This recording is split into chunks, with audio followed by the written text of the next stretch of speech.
disait « Je suis tombée » et tout le monde hochait la tête. Elle souriait pour rassurer ceux qui ne voulaient pas voir. Elle cachait le bleu sous sa manche, le vide derrière ses yeux, et rentrait chaque soir dans une maison qui ne ressemblait plus à un foyer. Il disait pourquoi elle ne part pas sans jamais demander pourquoi lui la retenait.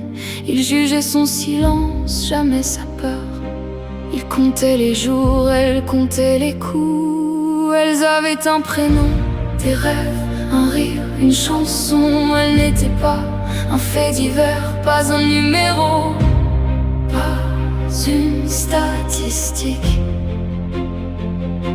Elles étaient des femmes, des mères, des filles, des sœurs, et personne ne devrait mourir parce qu'elle a aimé la mauvaise personne.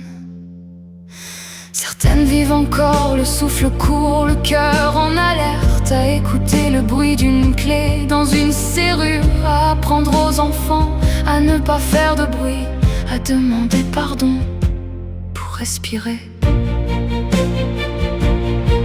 Et puis il y a celles qui ne rentreront jamais.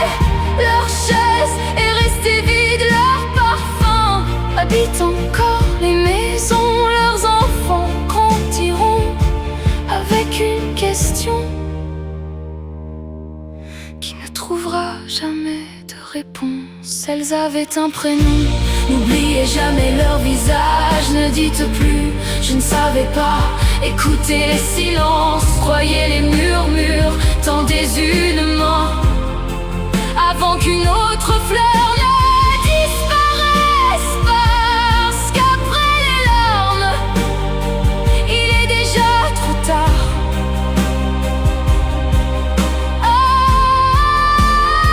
Ne détournez plus le regard. La violence ne commence pas avec un meurtre, elle commence souvent par un mot qui rabaisse, un contrôle qui s'installe, une peur qui grandit, un silence qui devient une prison. Et parfois, le lendemain, il n'y a plus personne à sauver.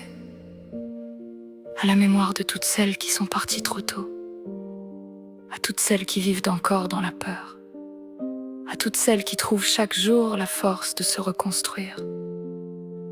Alors, à tous ceux qui détournent leur regard, le silence est le complice d'un crime.